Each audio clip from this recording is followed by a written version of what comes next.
So the Great Western story is one, especially here in Houston. And I would ask you, for those of you that are in Houston or downtown, just go up to the 17th floor of the Texas Heritage Building, press that button, and walk out into that foyer. And that's what I visualized when I thought about it. We're going to talk a lot about visualization. Auntie?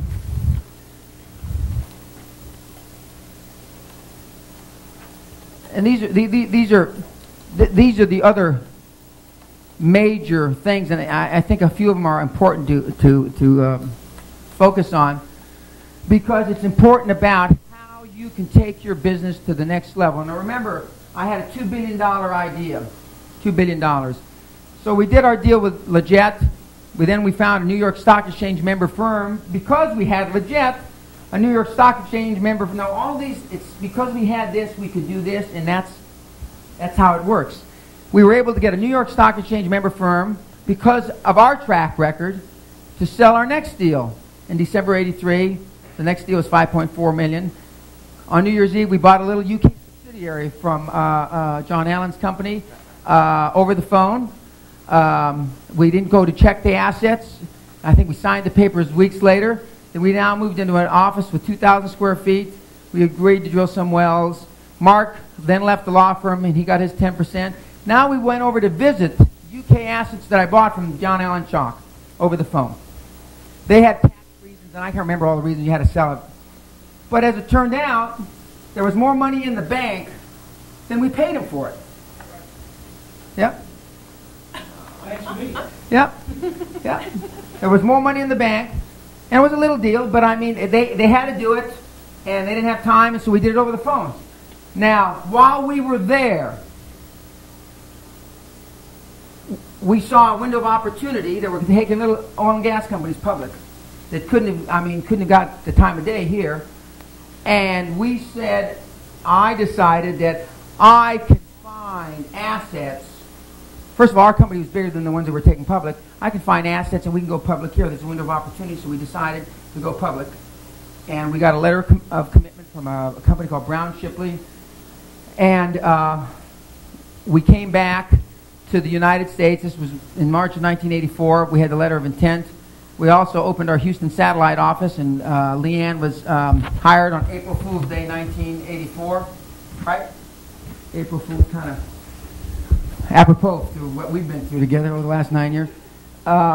Then we decided that the stuff that we were going to take public, I gave a $60,000 option for $2 million worth of property in March of 1984, and I took that $60,000 public.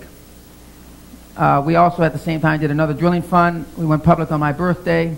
I visualized going. My exit strategy was to bail out on my birthday before I was 40. Taking Great Western public was my exit strategy on my 39th birthday. So we turned $60,000 into $50 million in 3 months, 3.5, March to August, or 5 months. Now they told me you can't take an option public. Just another time. We worked hard at it. We were there day and night. And a lot of people followed our lead. The people that bought the company, the public shares, we sold 25% of the shares for $10 million. We decided, because we wanted to be perceived track record, even though we didn't have it, we started paying a dividend from the very beginning because we wanted to be a trustee stock. We wanted to be a widows and orphan stock. And even though we were only 1 year old, people saw that we paid a dividend. People invested in us. Nobody went and checked to see that we had just been in business 5 months. All they looked is down the dividend sheet. Great Western pays a dividend. Must be a good company. They didn't have smart stockbrokers to tell them any different. But well, I would have sold you anyway if you had been in the business by then. But because we were thinking ahead, I moved to Scotland. As soon as we went public, I changed the investment direction because I saw a better opportunity, and it was the difference between external growth and internal growth, and we're going to talk a lot about that.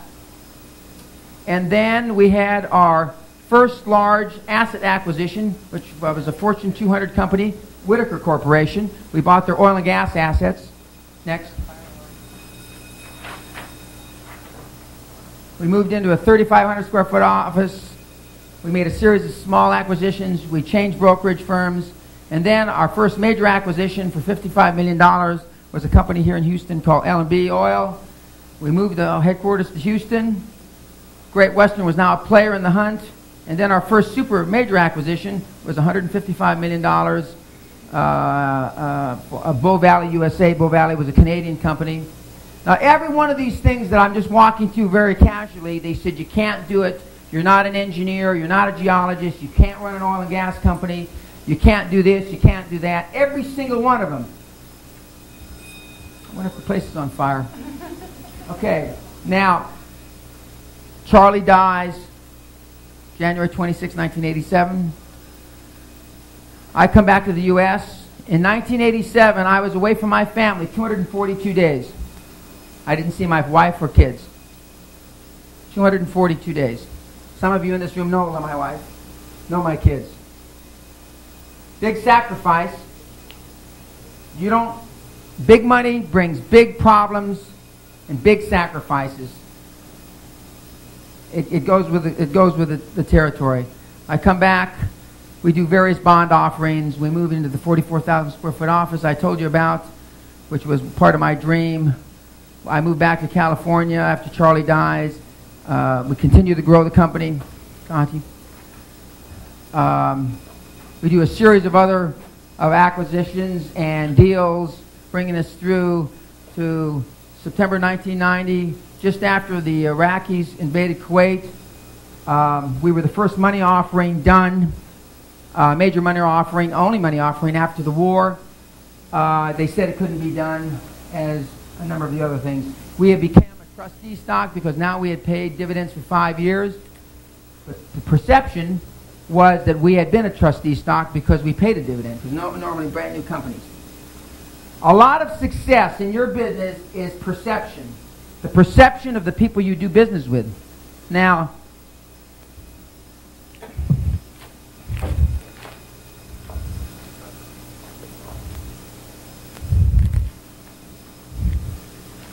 okay, Auntie.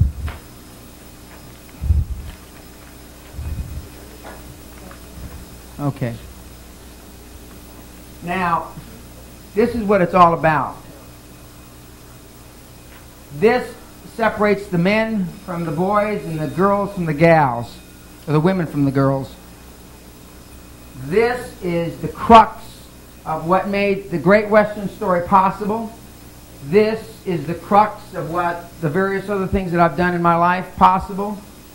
This is something that I developed between 1976 and 1978. Just as I hope and wish and pray that today is a revelation for a lot of you. In 1976, I had the pleasure of attending a seminar put on by a very bright man named Jim Newman. Jim Newman's, some of his stable are Dennis Waitley, Dreyer, to name a couple. Jim Newman is now semi-retired. He had a seminar called PACE, Personal and Company Effectiveness. And he is the man that is credited with the comfort zone. He invented, if you will, in the late 50s, early 60s, the comfort zone.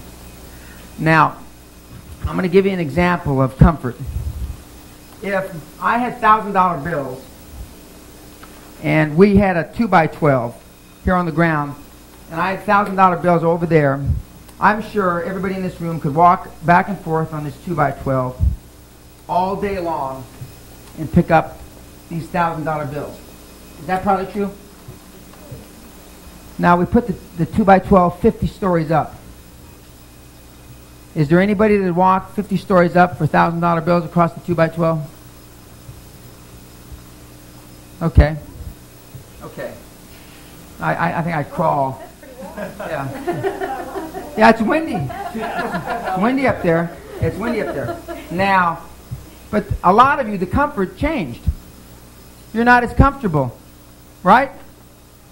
Okay. Now, what if your child was over there and your child was on fire? Somebody had just doused gasoline, you know. More of you would be able to get across that 2x12. you know. And see, I walk 50 stories up now. It's hard for me to think of being on the ground floor.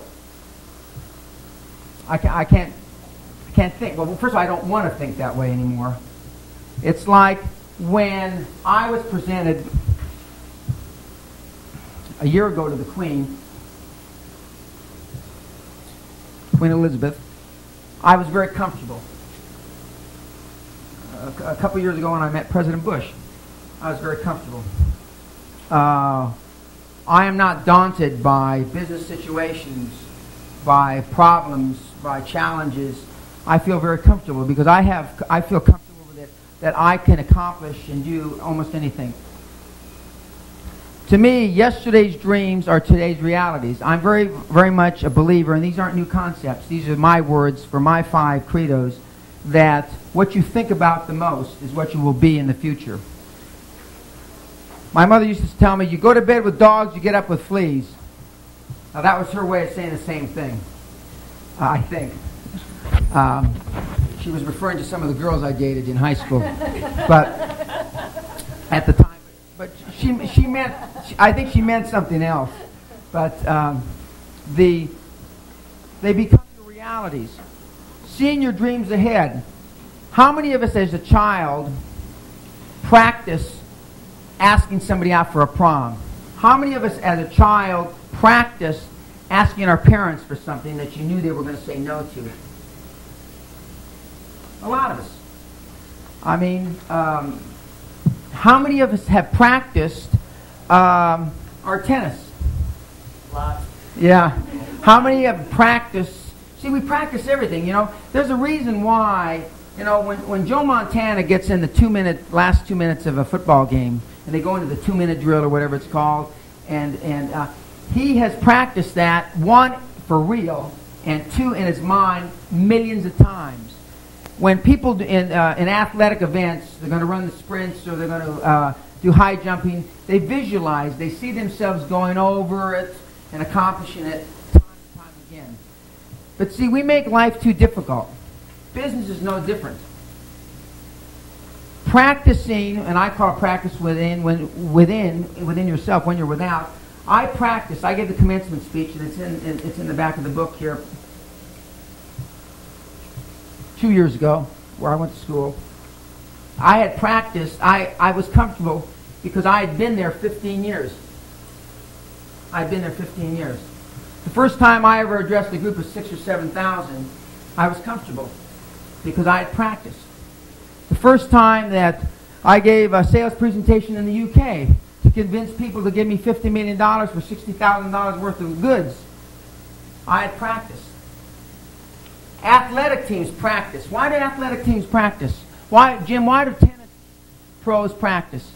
Well, every once in a while you're going to get in that situation where you spend a lot of time practicing, but you're going to get in those tight situations every once in a while, and that's when all the hard work pays off. You know, there's not that many times when it's going to come down to the crucial element, but you got to get ready for it. They practice because then they're comfortable with it. Why don't you, as individuals, practice, for those of you that don't, the crucial situations for your business? Now, I know trial lawyers that practice. I mean, they go to the extent of even having moot courts and stuff like that, shadow juries in the audience. I mean, why would you think being successful at business is any different? Everything I do well, I practiced. We have a karate master in the audience, Master Stewart, and I mean, I don't need to talk to him about practice. I mean, he understands probably better than anybody in the room. But we forget the things that worked for us as children, we don't do as adults. We just don't. It's just like why I talked about the alpha state, being in the zone, and why kids can learn easier things. They can learn foreign languages easier. They can do a lot of things easier because they don't have all these filters. They don't have all this conditioning. It's the same in business. I act as if I have no limits to my abilities. None. And when I was a kid, people called me cocky, pompous, arrogant. And then as I had some success, and then lucky was added on. Okay. Lucky. And then when I got into my early 30s, it was cocky, braggadocious, da-da-da-da, still lucky. When I got into my 40s, and now I'm going to be 48 in a few days, now I'm eccentric. I'm not lucky anymore. I'm eccentric. And they certainly don't say that he was at the right place at the right time, because they know that I rode oil from 40 to 10. So, I mean, they know that. But see, my attitudes have not changed. I've always, when I went back to give that speech at Cal State Northridge, there were still some professors that were there when I was there, and they asked Dr. Shirley Teeter, who's one of the senior, she's a dean, I believe, and he said, Dan has not changed 1% since the late 60s. Just in the late 60s, he hadn't done anything except flap his mouth, which was true. A lot of truth in that. But it's how you act. Burl mentioned, again last night, I keep pointing back to her, but you acted differently when you went in and talked to these people, and their attitude changed, didn't it? And it's something different. It's contrary to how you have done your business and how you've been conditioned. When I was a successful stockbroker, and I was one of the big hitters in the early 70s, I assumed a share order of 1,000 shares in those days was a big deal. And my nickname was 1,000 shares at the market, because if you put limits, then a lot of times you don't get the order off. And I just assumed, when I used to call on people, I didn't ask them whether they thought it was a good idea or not. I told them I had an opportunity. And I was only calling 25 people. And you're number 6 on my list. And I just assumed. When I sold real estate, I had a 94.6% closing ratio. When I sold real estate. The only way you left my office is if you died without buying. You either went out on a stretcher or you bought.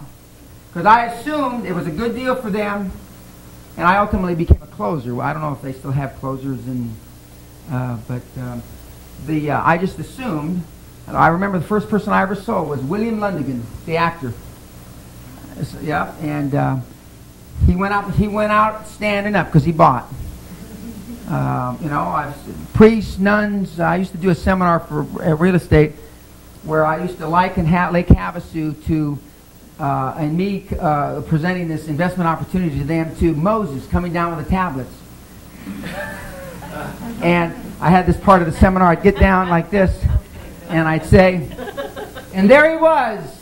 And Linda, my wife, who was my girlfriend at the time, used to be in the back of the room going like this, I mean, trying to make me laugh, trying to get me unfocused. Because, for somebody that we used to take our Rolls Royce to the 49-cent car wash. She thought it was all funny money anyway. What the hell? So I was down there trying to be serious, and here I still remember, we had a Carmelite priest, we had a Jesuit priest and 2 Immaculate Heart nuns crying in the front row. And I'm down like this, and Linda's in bed like this. And that night I did lose my focus, because the thing turned into pandemonium, but I was focused, and I believed, in that product at the time. Lake Havasu is there now. It wasn't when I was there. I was a visionary, boy.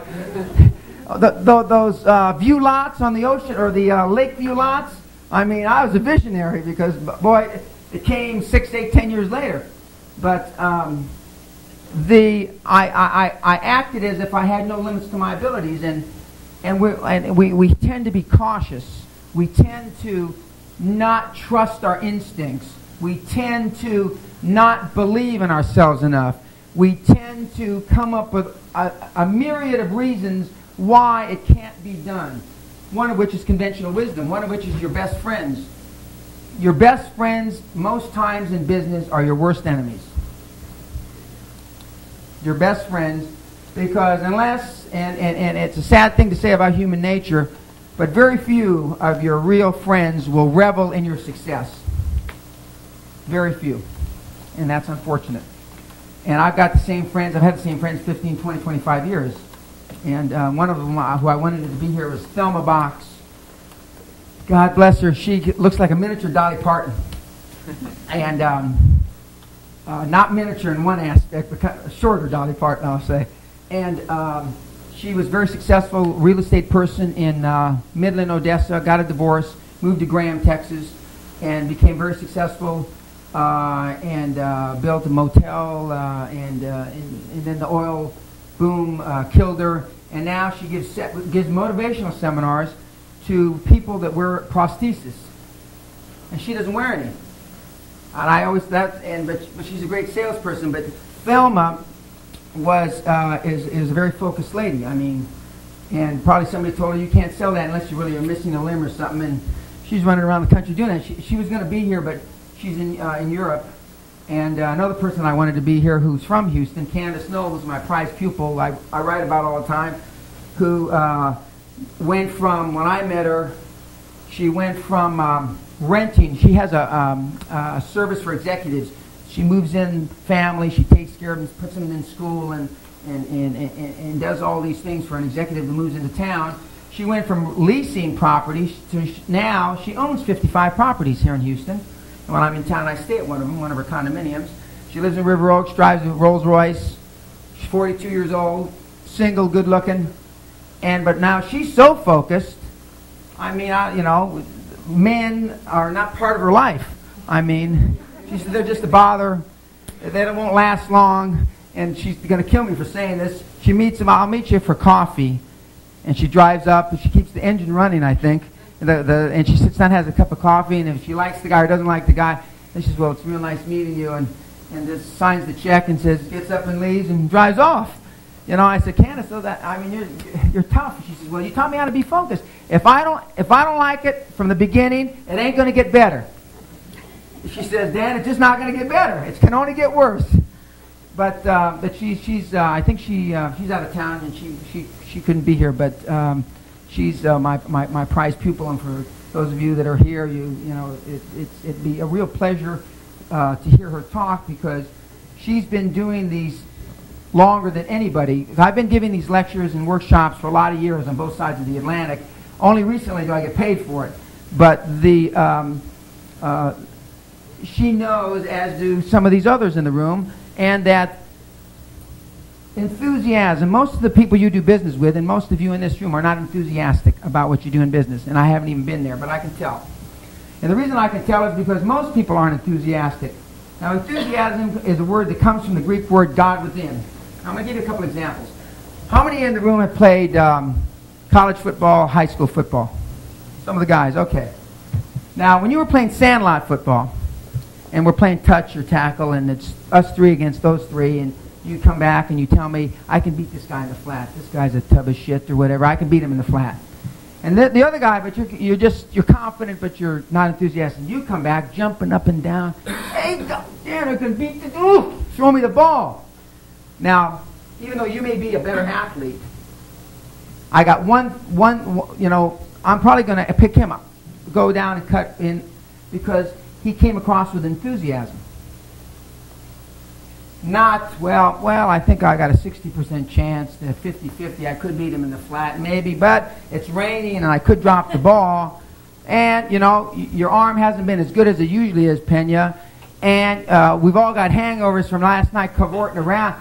I mean, now who are you going to throw the ball to? Now, you go into a banker. Now, John Allen could teach this part of the class. You go into a banker enthusiastic about your product, about your subdivision, about whatever. And enthusiasm is infectious. Instead of coming into the bank with your tail between your legs, no, God, banks are loaning money right now, and I need it so bad, and my husband's out of row, shit, what am I going to do? And who's going to give you anything? But most people come into bankers just like I described, I'm ashamed to say. Most people come into your employer, your superior, with a project that you want like this. Oh, I know he's going to say, no, I've spent 9 months working up these numbers. Now, I can tell you right now, which you already know, I never have gone into anybody that way. I am surprised, stunned, shocked, chagrined when somebody tells me me no. I can't believe it. But I also know, and you've got to know, it's my fault if I can't convince Auntie, my boss, of ABC. It's not Auntie's fault. It's my fault. I didn't do it right. I go back to the drawing table and I regen it and I do it again. And I keep doing it and keep doing it and keep doing it 17 times, like we said earlier.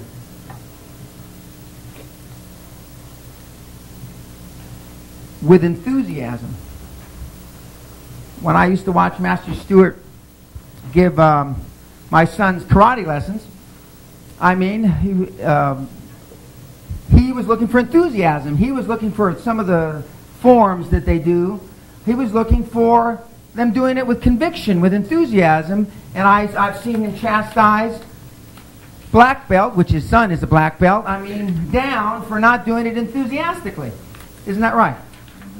And it not only holds true for sports, it holds true for business. The reason why people want to do business with me, there's two. One, I've got a track record of success. A lot of that track record I borrowed from other people like John Allen Chalk and other people, but it's my track record now. And number two, because they know I'm enthusiastic. And the deals normally get done by enthusiastic people.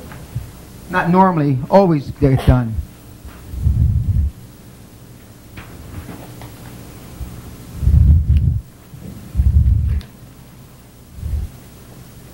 Unfortunately, most people confuse wishing and wanting with pursuing. Wishing and wanting with pursuing. Their desire for a dream may be desperate and deep, but when the desire fails to produce, they conclude the dream cannot be theirs. Actually, the only proof they have is that the longing is not enough. The data at hand merely prove that desire alone cannot deliver. And what we're going to talk about is a framework, a methodology. Now, it's been said before that the greatest success in life, man becomes what he thinks about most of the time.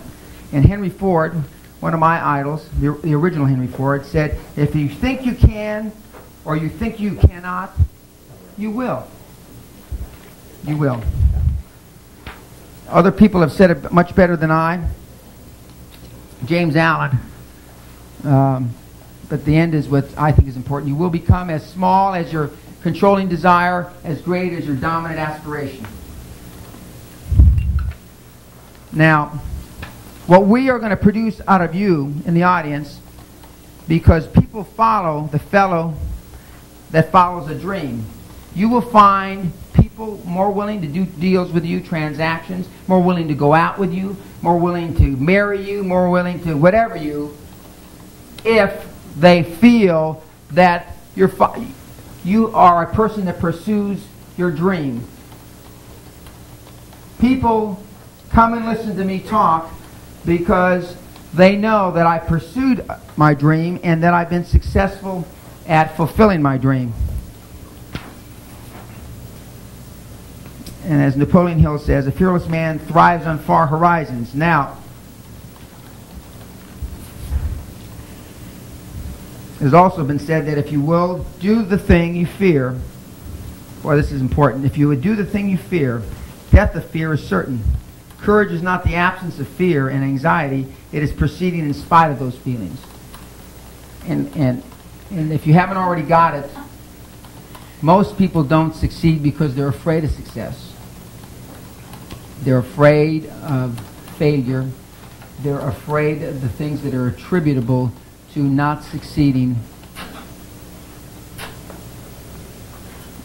And what we're going to do is we're going to... Auntie? Now,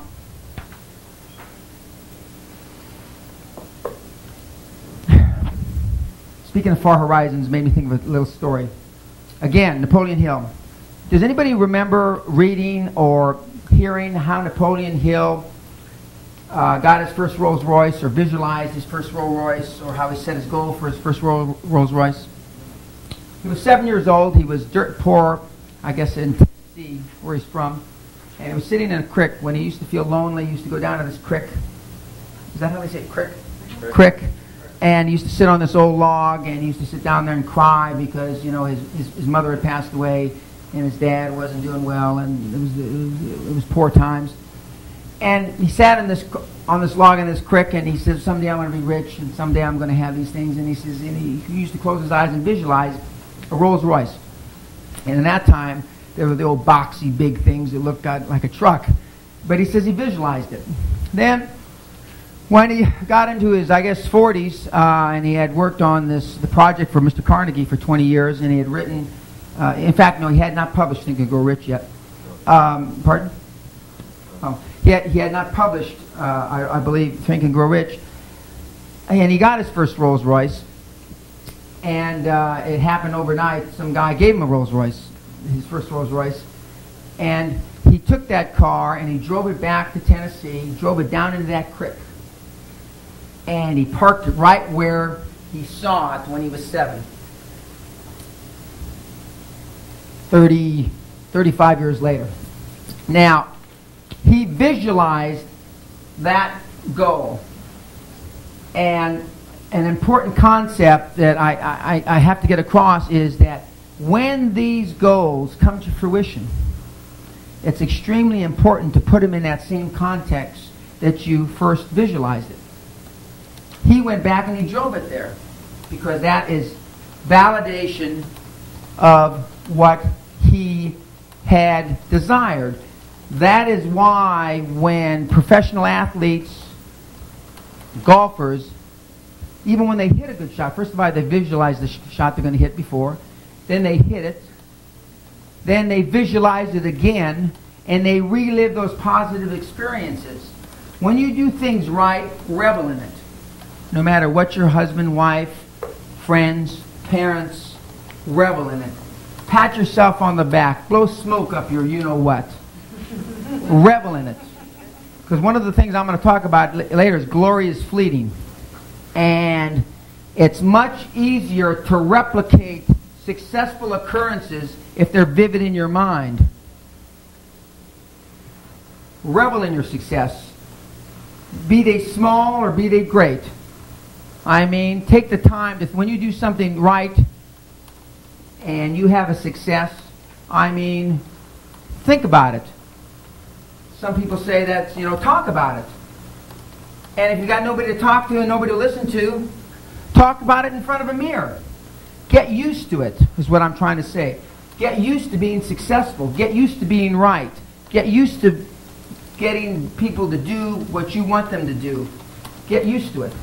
And the more you're used to it, the easier it becomes. I can't envision people telling me no. It's hard for me to conceptualize that no is no. No is yes to me. No was yes to me when I sold real estate. No was yes to me when I sold stocks and bonds. No was yes to me when I was got to the investment banking side and just sold deals. No was yes to me. No, I can't understand that. In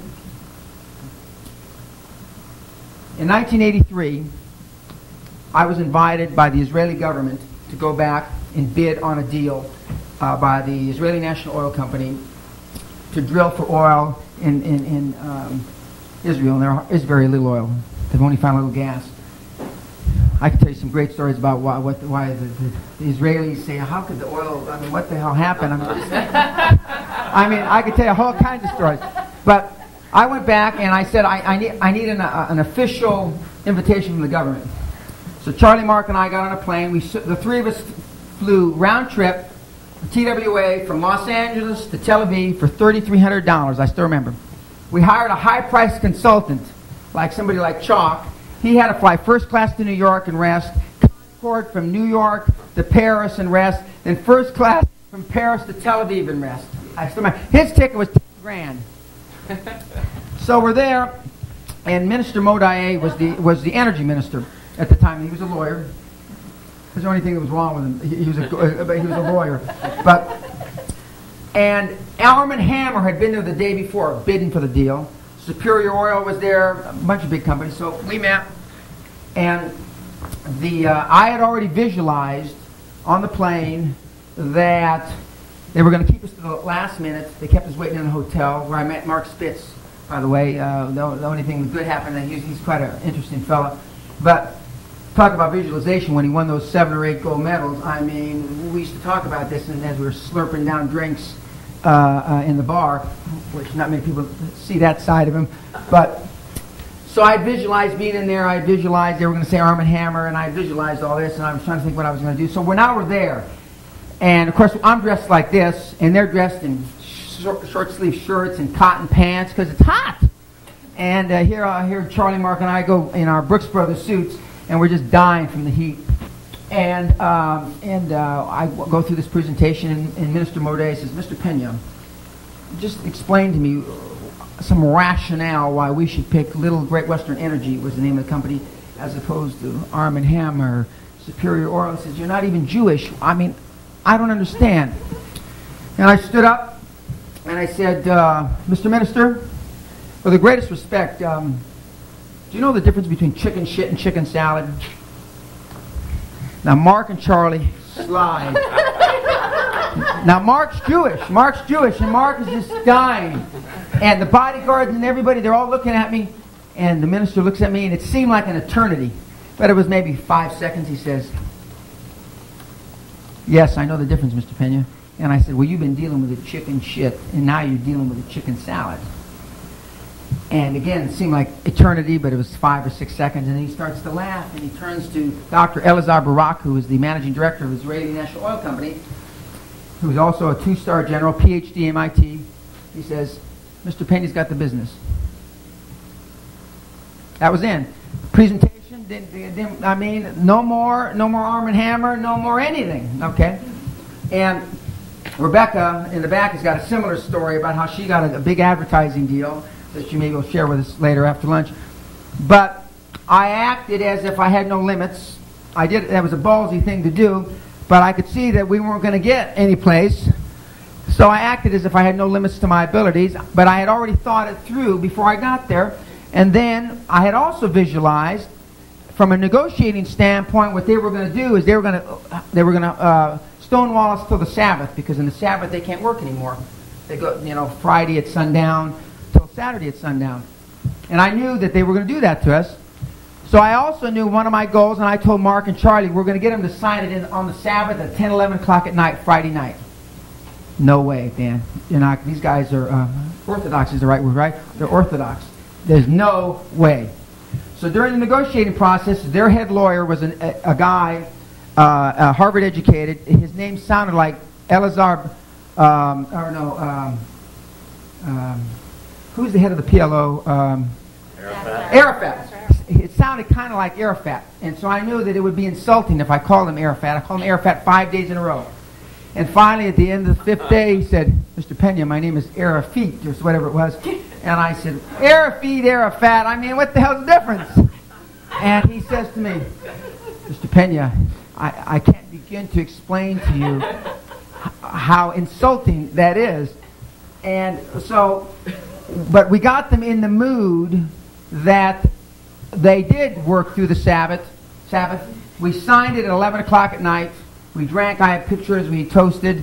And I have a picture of the clock, and I have a picture of a calendar to show what day it is. Then they even took us, they sinned even more. They took us to a Bedouin restaurant that night where they had rats as big as cats running around. And John Allen will appreciate this. Mark didn't like sitting on the pillows on the floor because you could hear the rats outside the tent.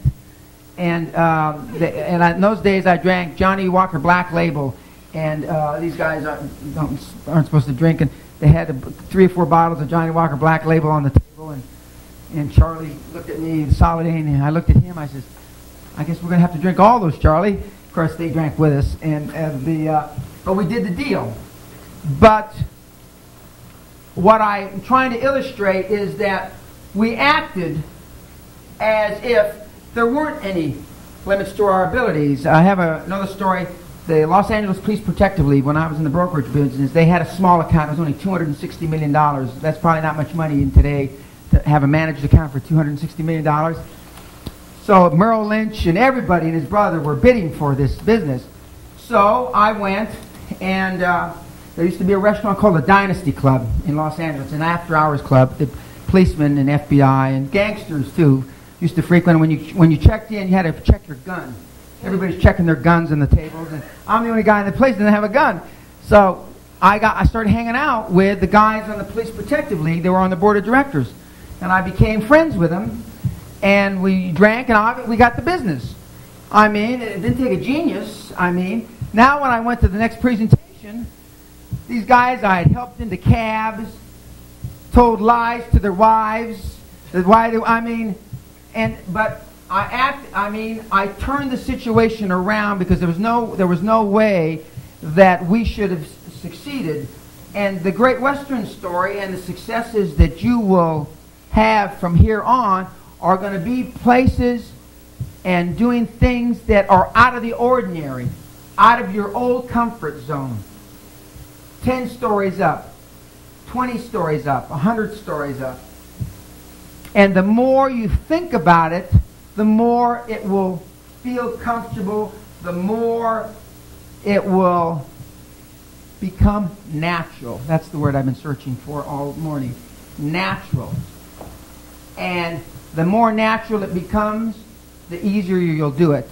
And just as when I used to play tennis, if I could call it that, with Jim in the back, the more I played, the better I played. Correct. It was that. Yeah, correct. And he used to ask me before we'd start, have you been out on the court since we last played? And I never lied. Most of the time I said no. But a couple of times that he didn't ask and I played much better, it's because I had played 4 times that week. And he obviously knew. He says, yeah, you've been out here. You've been hitting the ball with somebody, Dan. Because tennis, I had to work at, to say the least. I was asking him earlier, I like to take my tennis lessons at 2 to 4 in the afternoon on when it's hot. Because one, he was always available because nobody else wanted to take tennis lessons. And it was a better workout. And got to practice under the worst conditions. That's right. You got to practice under the worst. And that's a very good point. Even though I tell you to practice successful occurrences, you also have to practice and simulate in your mind when things are going to, what could go wrong. In your mind and in your dreams, you overcome them. But you cannot visualize perfect scenarios. For those of you that are married, you know that there's good times and bad times in married life. And I don't ask these kind of questions anymore. I've learned over the years because we have married couples sometimes. And Dean, I was going to ask you, but I'm not going to. Okay. But you have to simulate successful transactions, successful happenings, but you have to also simulate problems and challenges and how you've overcome them and what you do. Now, let's see what time it is. We're going to take another short break, get some coffee, water, and I will ring the bell in a few minutes. Yep. No. I want to go back and address a point that I thought of during the break, and it's quite important. This no, not being no, but being yes. For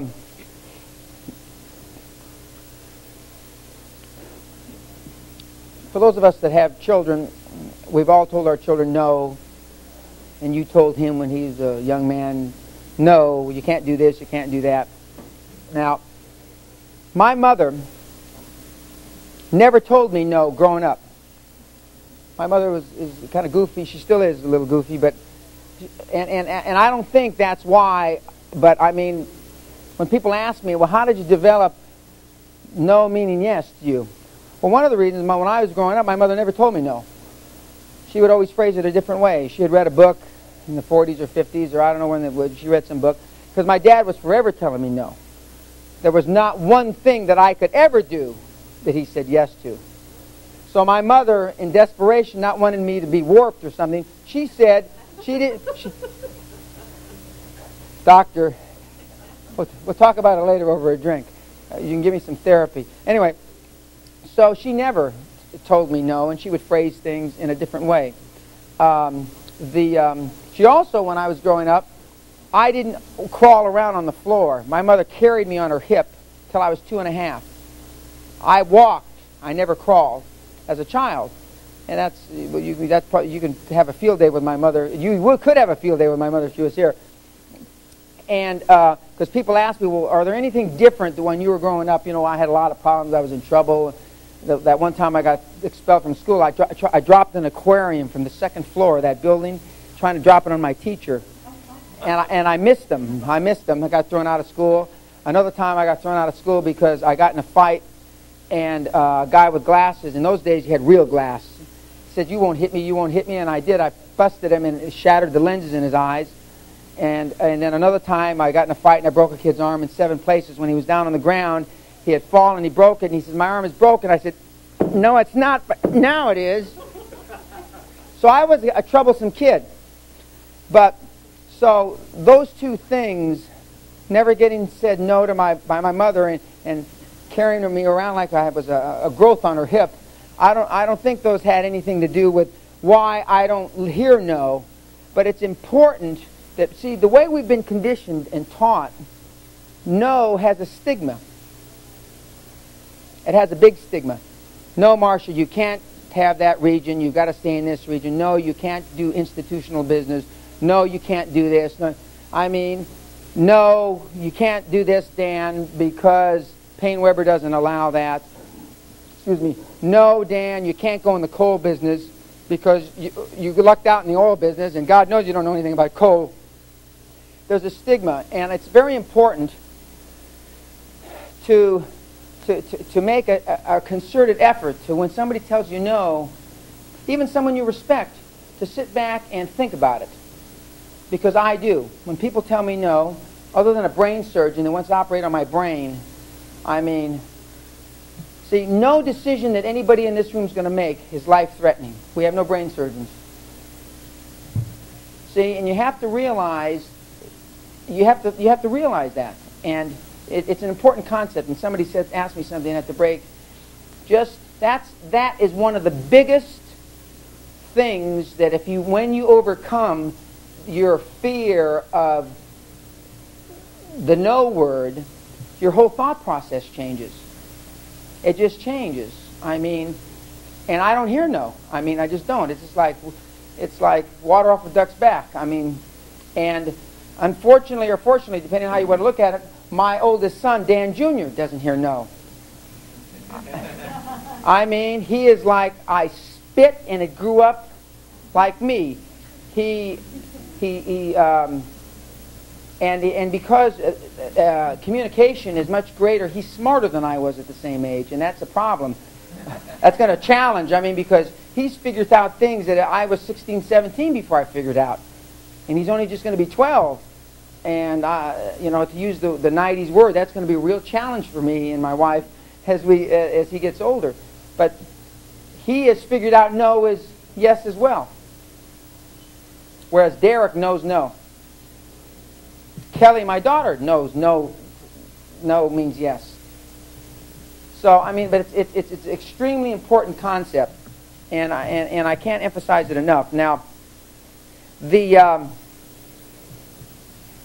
we want to talk about being focused now, because hypergrowth, quantum leap type of growth, the kind of growth where we were 5 squared times 5 squared, that kind of growth you cannot have without this laser, what I call laser beam focus, and you cannot have without total commitment. And we're going to talk about that burning desire. And we're going to talk about, not in terms of past failures, we're going to talk in terms of next time how we overcome that negative incident. Because there are no failures, they're just mistakes, errors on the way to your ultimate success. Now, it's important. Now, I'm a pretty optimistic guy, and I'm a pretty persevering guy. But one of my keys to my success is I don't waste time on things I can't change. Now, there's a big differentiation. I can't change my mother, so I don't spend time trying to re-educate her. I also can't change how the IRA thinks about the British. I mean, now those are big, drastic examples, but there's certain things in your business career that you're going to come in life, you will come in contact with that you have no possibility whatsoever of changing. And one of the things that I pride myself on is I don't spend a lot of time, if any time, thinking about things I can't change. You know, and it's one of the reasons and that I'm not as concerned about some of the world events as other people. And that doesn't make me a bad person, that I'm not. I worry about Bosnia and the death, and that's an awful thing, but there's not much Dan Peña can do about it. You know, I worry about the fact that the Catholic Church is disintegrating. It's been disintegrating in my lifetime and losing people, and it's tough to get priests and nuns, even though one of my best friends is a Carmelite priest right here in town, Father John Fogarty. But there's not much Dan Peña can do to convince the Pope that he ought to let the priests get married or ban or change the celibacy. Not much. So I don't spend any time virtually thinking about things like that. I have only recently started thinking about the women's movement because I'm going to do a project. My partner's here tonight, or this afternoon, Becky Richardson, she's sitting in the back, where we're going to do seminars just for women. And so only recently, and I mean in recent time, like the last 120 days, have I given that much thought. I now read Working Woman, and I read, you know, but I mean prior to that, I didn't spend much time. And prior to me teaching this last year, I didn't spend much time. I didn't give a damn what students thought. I just didn't. Now, a lot of people in this room have concerns about things that are important to them, and that's great. But you got to remember, and I think it's important to differentiate, there's one thing to have an intellectual interest. That's great, you know. I have an intellectual interest whether the monarchy is going to survive in Great Britain.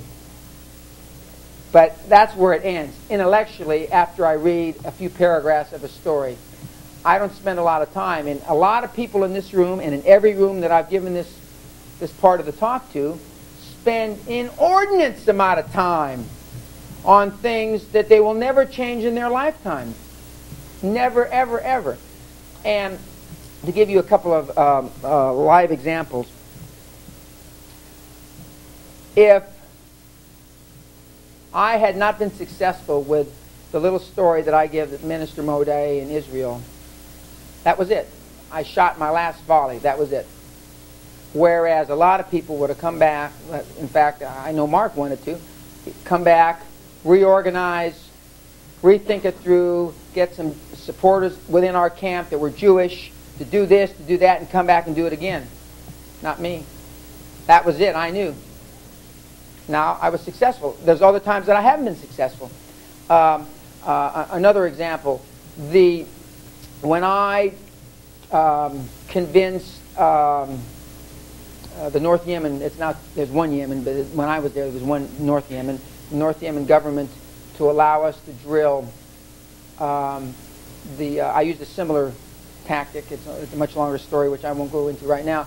But if I had not been successful, I wouldn't have gone back to regroup. There's certain times, and we're going to talk about it a little later, that there's a time to fold your cards, there's a time to play your cards, and there's a time to bluff them. The guys, Walton, Gates, Ross, Perot, and those guys know how to play their cards. They know when to fold them, too. There are certain deals that you just walk away from because you can't change them. And it's intuitive. It's nothing that I can teach you, but there's certain things.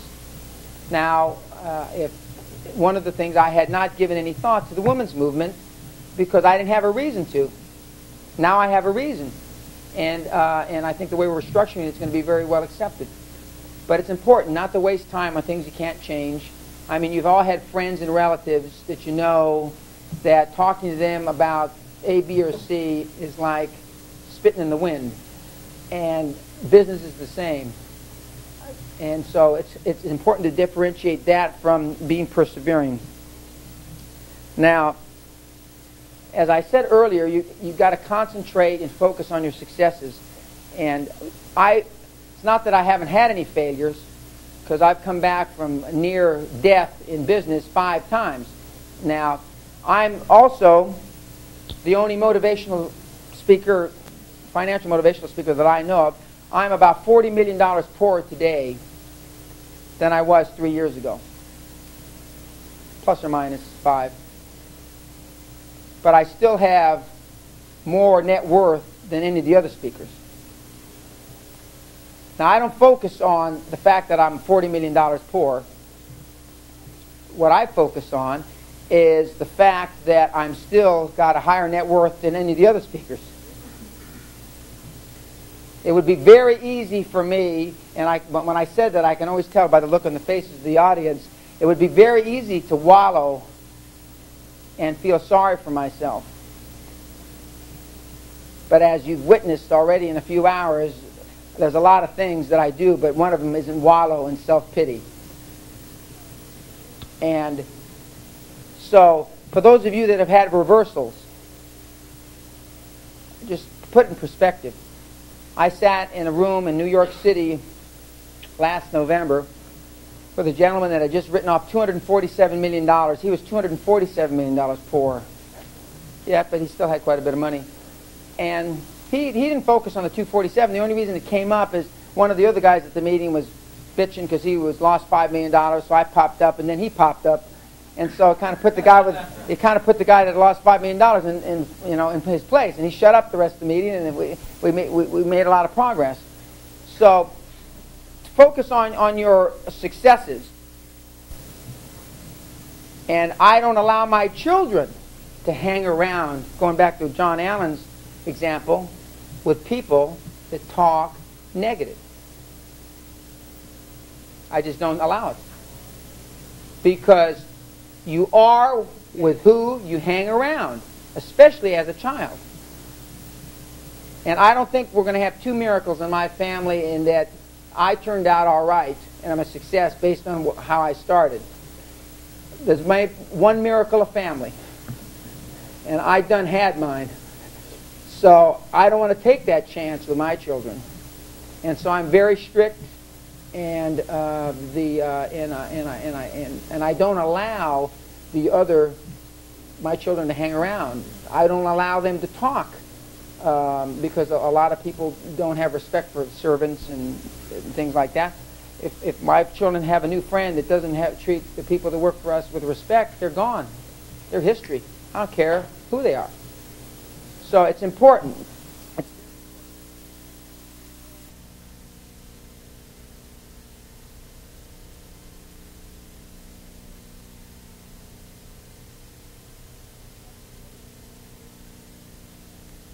To achieve hypergrowth, you must divert avoidable mistakes and let your successes run.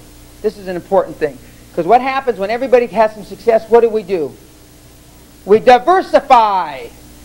God damn, I'm going to go do this. I've been in the movie business. I mean, I lost more money. I made a movie with Richard Harris, Martin Landau, and Karen Black.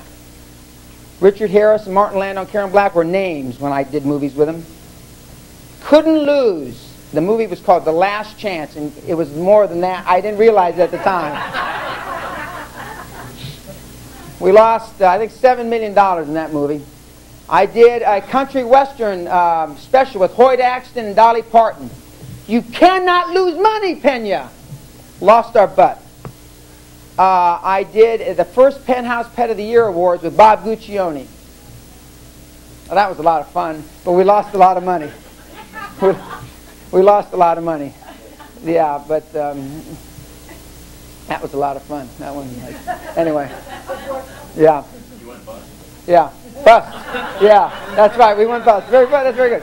In fact, I tell the story, and we rented the Aladdin Hotel, the entire hotel, which isn't a smart thing to do, but we rented the entire Aladdin because we were big in those days. I had a 42,000 barrel a day refinery that during the small refiners by us, we were making $14 a barrel. So you can multiply 14 times 42,000. And I was into my jet plane phase at that time. And so we rented the entire Aladdin Hotel. And we were going to bring in all the oil traders from the United States because I was doing this Penthouse Pet of the Year Awards. We were filming it, and I thought the oil traders would have a big party. And Linda and I flew in on the jet. Tony Curtis was the MC, and Bob Goulet. There were two MCs. Tony Curtis is hitting on Linda, and I mean it was crazy money but then there was a tornado or something that kept a lot of the planes from flying in. So here I am with the Aladdin Hotel, I think we were paying $250,000 a day, if I remember correctly. And then we were on golden time because all the actors and actresses were going over. I didn't know what golden time meant, but that's basically, it's a euphemism for getting screwed. I mean, and I don't mean in the physical sense. I mean, this money's flowing out of our pocket. So we did and so that was my last venture in the movie business. We undiversified. And it's important to let your successes run, because what happens is when it becomes mundane, when it becomes easy, that's when we all decide we're going to do something else. My experience is to do more of the same. Do more of that more boring, more of that mundane crap. Just keep doing more of it. Now look we've got Exxon that went into the computer business that's now out of the computer business. We've got General Motors and various other companies that were in and out of the oil business. I mean, everybody can't stand being successful in their own business. They diversify. Now everybody, look at Sears and Roebuck is getting out of selling off their gas. Well, they got caught cheating, but they're selling off their gas stations, that business. They're getting, I think, out of the financial services business. I mean, everybody's getting out of the businesses that they got into when they were making all that money. They're having to downsize, fire all these people, lay all these people off. We've got engineers with 25 years experience and now have to go learn to be a school teacher or whatever. It's because we don't allow our successes to run. So the key to real super success is just avoiding or averting avoidable mistakes.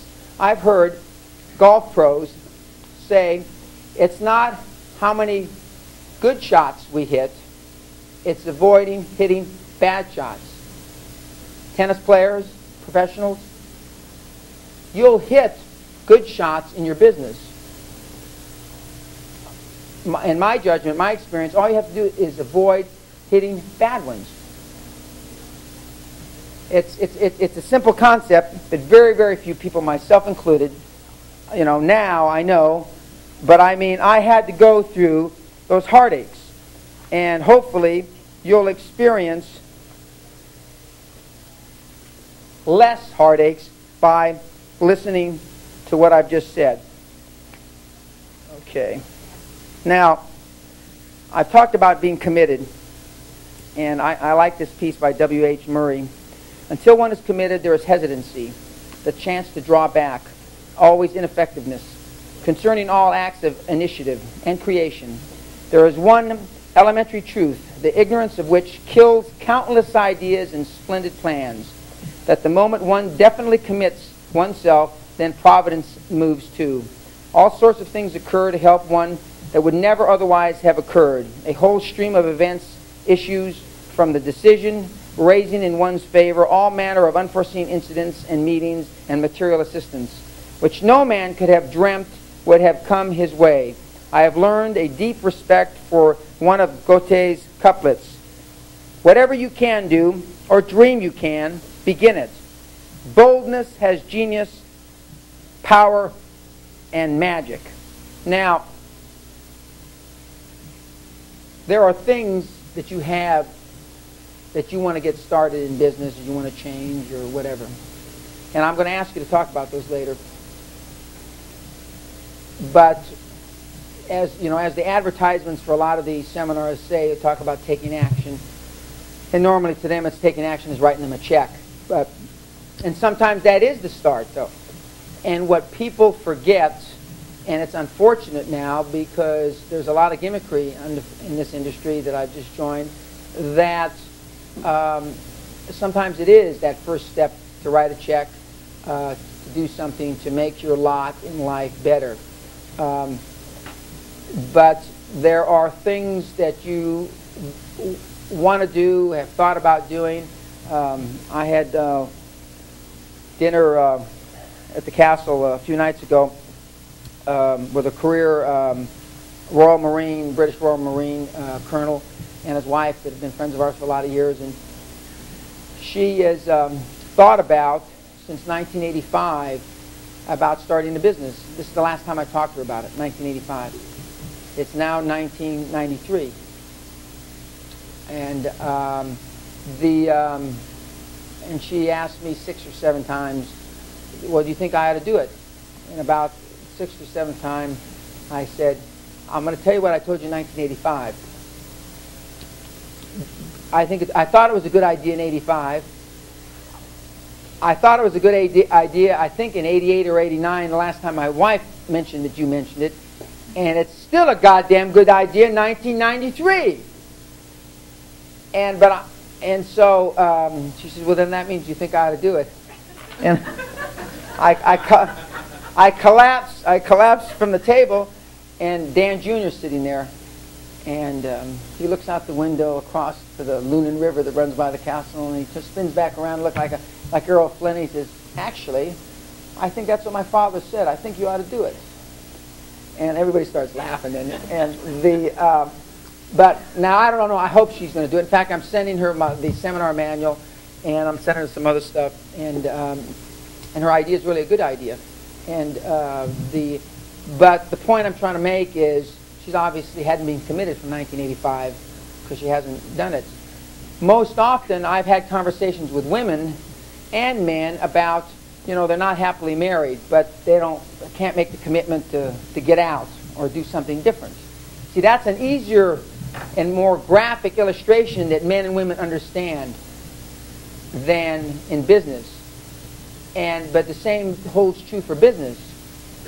The same reason that people stay in bad relationships, this is one man's opinion, but is the very reason that people don't start or stay in bad business situations or don't start new business situations that would be more promising. Because it's easier and they don't have to make a commitment.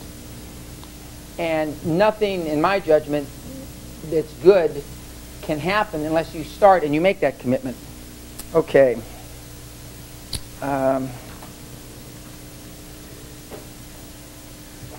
We are now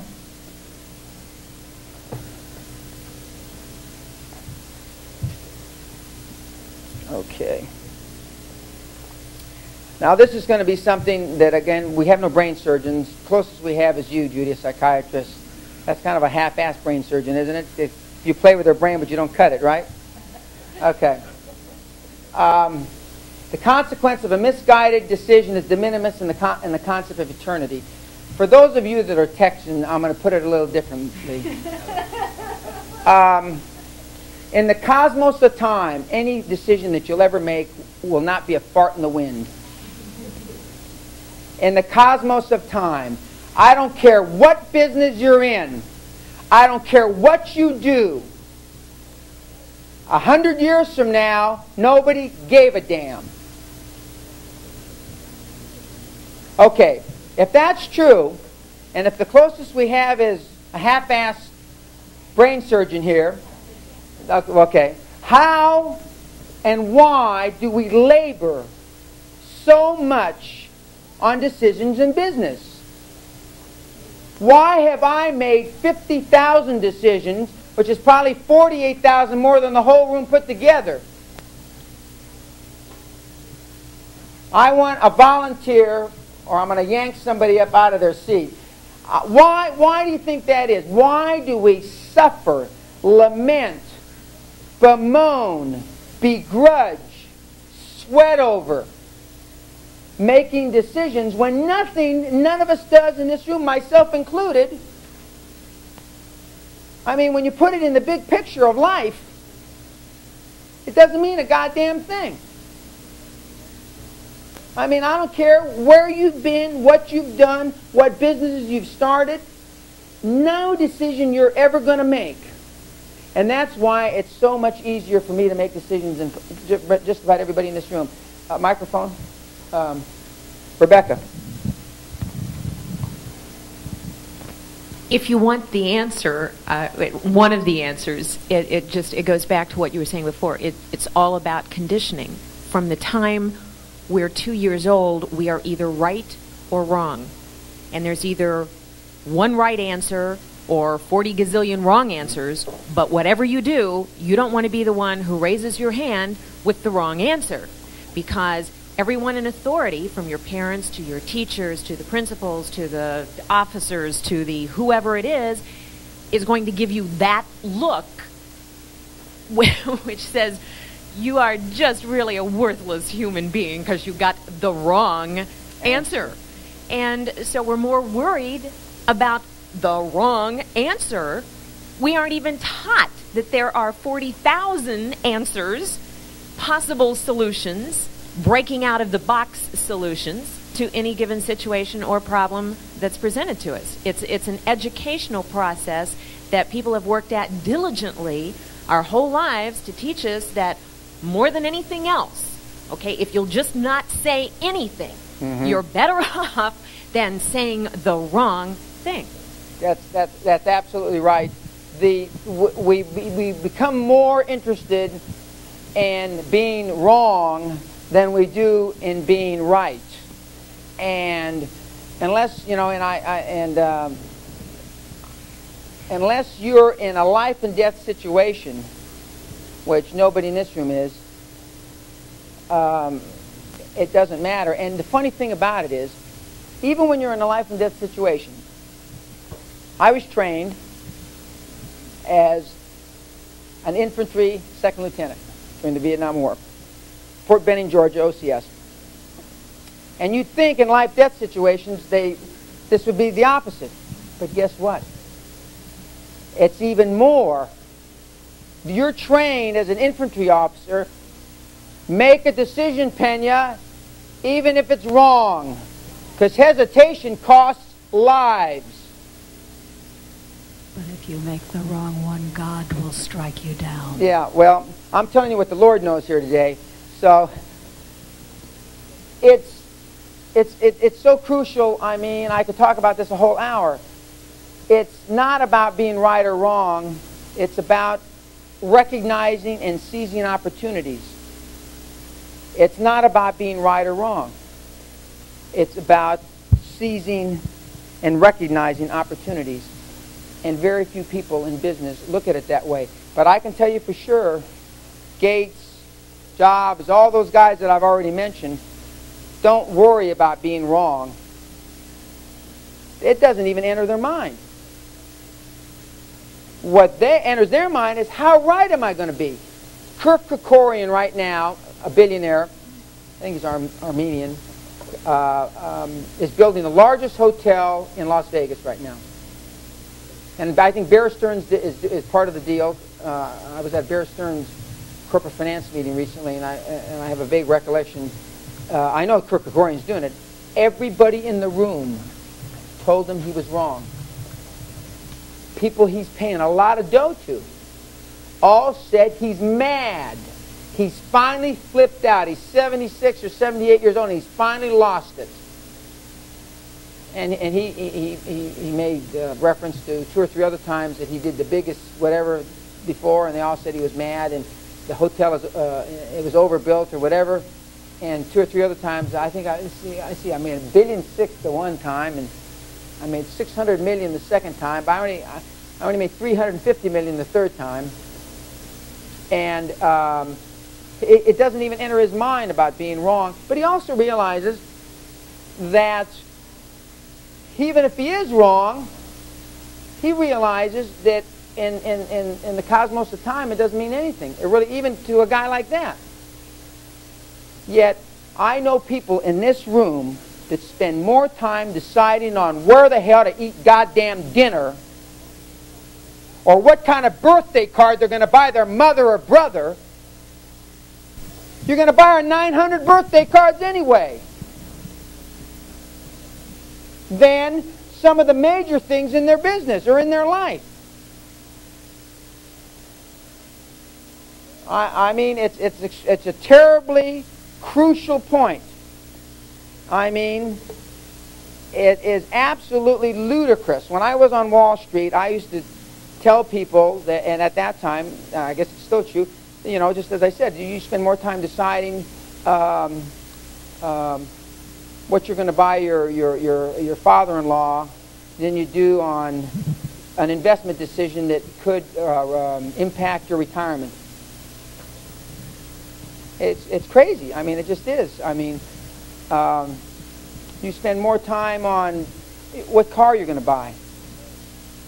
I mean, I can name a whole list of things you spend more time on than probably the second most important decision you've ever made in your life, for those of you that are in business, is starting your business.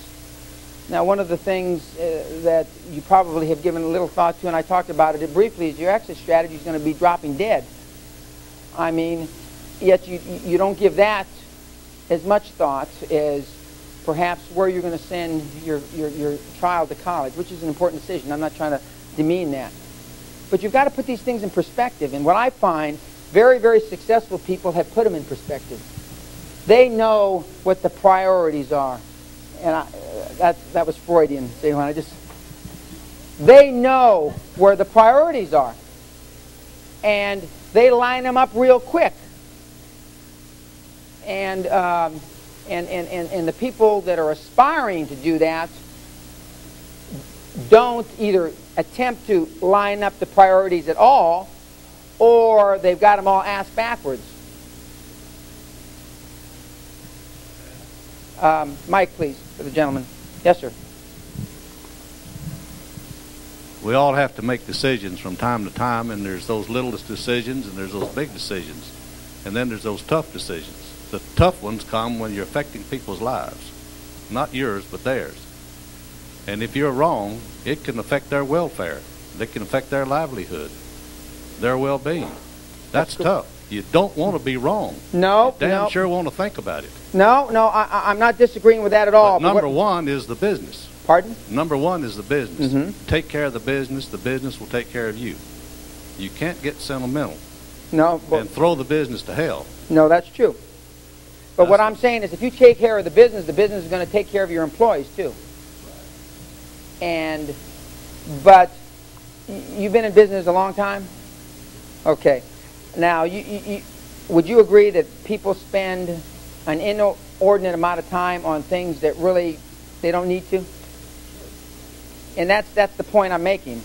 And that the people that are at that end of the continuum that we all want to, hopefully, all want to move closer towards, spend less time. And I'm not preaching to be ruthless, and because there's enough of that in business, and you can make a lot of money without being ruthless. I mean, because I know people. I don't know how to make a lot of money, balanced kind of life, but I know, because I wasn't ruthless doing mine, but I just never figured out the balance part until just the last few years. But what I'm saying is that much of the time we spend in our jobs and in our relationships are not in proportion to the significance of how they affect your life or your business. It's almost like we spend. This is just an analogy. Like we spend 3 minutes on every decision we're going to make the rest of our life. The life and death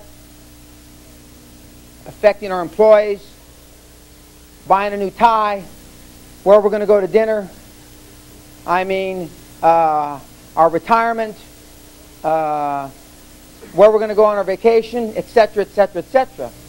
And that's what we see more of. I can remember my father spending,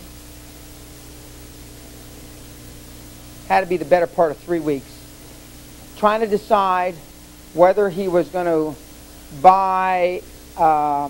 stay, I think, whether he was going to stay in the North Shore of Maui or the South Shore of Maui. Now, he was going to stay at Kapalua. I can't remember the names, the Kapalua Hotel or the Kanapali Hotel. You know, and he dreaded, Jesus, what if I don't like the rooms? Or what if I don't like that golf course? And I told him, if you don't like that, you just move to the hotel. I mean, you stayed there one night, you walk in the room, you just go up the street or go up the road. It's actually about 25 miles. But he went back and back, forth. And, I mean, and I've seen people do this in business. I mean, we've in Great Western, I mean, we lamented Or I had people that worked for me that would lament on a decision that really didn't mean anything.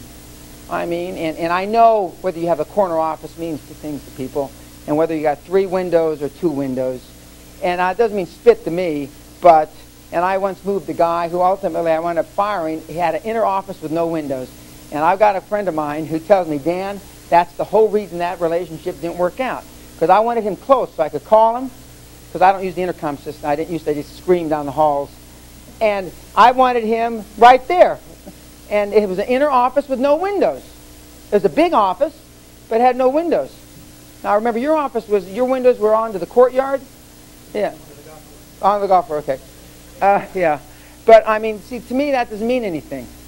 But the thing that means the most to me is profitability, execution. But we spend too much time, Auntie. We spend too much time not seizing and looking for the opportunities. Because we were talking about failures earlier. Failure is a resource. It helps you find the edge of your capacities. For those of you who haven't had failure, any failures, which I can't imagine anybody not having any failures, but if you haven't, it'll be tough. I mean, it's going to be really hard to make the first mistake. Now, if you've made as many mistakes as I have, I mean, it's not that I look for failure, but I'm not afraid of making a mistake. I'm just not. And when human resources are involved, I'm very conscientious. But still, at the end of the day, I can only give it my best shot. And one of the things we're going to talk about is I never second-guess myself, because I've made some bad decisions in my business career, but I never beat myself. I've seen good men and women's career end because they beat themselves to death because of one bad business decision.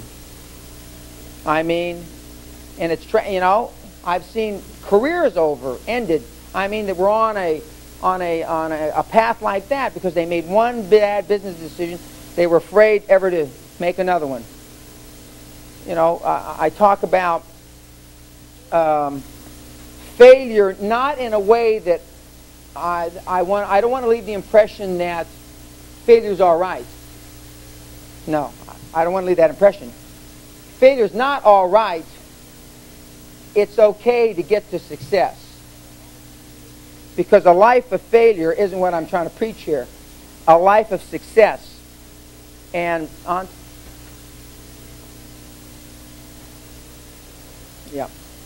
Now, along that line, or along these lines, and I borrowed this from Napoleon Hill. I just found this here recently, and I've added it to the seminar because I didn't really look at it this way, but the more I think of it, the more I like it, and the more I agree.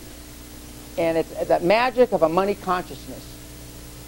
And when I start into this, I'm not saying that you do this in spite of everything, in spite of ruining careers, in spite of hurting people. That's not what I mean at all.